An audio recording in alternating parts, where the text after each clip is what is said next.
When 7 o'clock came, Dante's agony really began.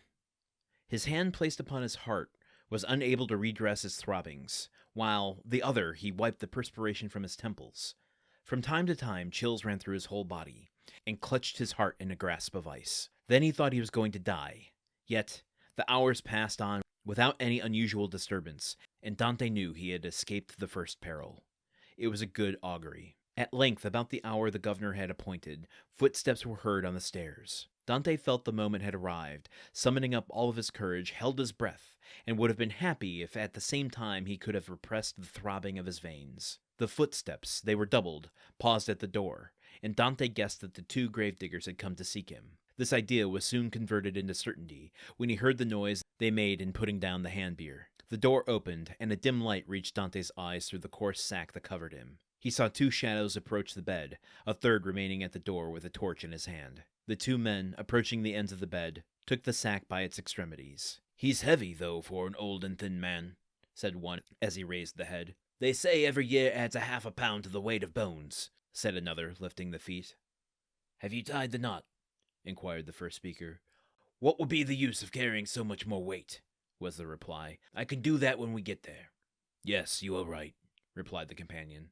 "What's the knot for?" thought Dante. What is the knot for, Dante? What are you?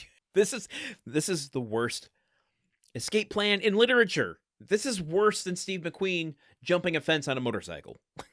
This is just, what is the knot for? You don't know. There's so many variables, Dante, to this plan that you can't imagine are going to go wrong. What if one of the grave diggers tickles you accidentally and you go, and your body, convulses? You're going to be found out. What if one of them puts their thumb through this thin little sack you got and touches your bare skin and it's warm? Heaven forbid it touches one of your throbbing veins and they discover you're alive. Dante, God damn it. This is really sending me. This chapter is sending me, folks. I'm sorry you have to listen to the same fucking tone from me every single day, but what are you thinking? I guess, okay, you know what? Here, I'm going to do the work. This is what Dante has chosen to do. I, as a reader, need to accept it and just see where this goes. In my animated reaction to this, I did kind of overlook something that occurred to me from yesterday's passage, in that he's talking about being buried alive. And at the end of chapter 19, when we were talking about Faria's eyes not staying closed, which happens again a little bit in this chapter, possibly having a connection to Edgar Allan Poe's The Telltale Heart, I couldn't help but also remember the concept of Edgar Allan Poe's, the premature burial. So I don't know if Dumas is consciously trying to tap into those concepts that already exist in horror literature without going full horror with this, because he is more rooted in suspense here. And there's a moment here, actually, I want to pull this out, because we talk a lot about Dumas being a playwright, but, we've also in the past talked about the kind of prescience he had for visual storytelling, that he is kind of cinematic. And there's this moment here that I'm like, oh, I can see this shot in the movie, where it says, "The door opened and a dim light reached Dante's eye through the coarse sack that covered him." It goes on to talk about the two figures emerging in the doorway, etc.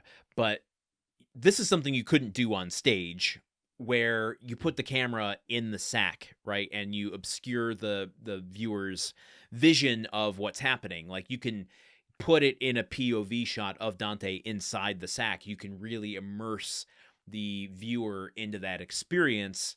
I guess, this does it in less than one sentence, but that visual flourish is very cinematic.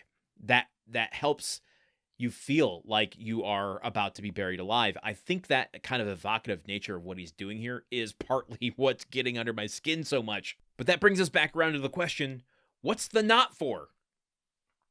I mean, and we know these grave diggers aren't going to be, as we talked about, doing a full 6-foot burial. So they are going to be tying a knot around this dead person, around his neck, around his feet. What? What for? What's the not for? Well, there's only one way to find out, and that is to head into tomorrow's episode. Yes, we're already at the penultimate episode of Chapter 20. I told you it was quick. You cannot blame me for not telling you it was a quick chapter. Is Dante going to escape this chapter? There's only one way to find out. We got 2 more to go. Let's find out here tomorrow with the penultimate episode of Chapter 20. Until then, okay, goodbye. What's the not for? The Countdown of Monte Cristo is part of the Gruntwork Podcast Network. This show is produced, edited, and hosted by Landon Solano. The original text of The Count of Monte Cristo by Alexandre Dumas. Theme song by Magic Solo. If you want to support the show and others like it, visit patreon.com/gruntworkpod. Thank you for listening. See you tomorrow.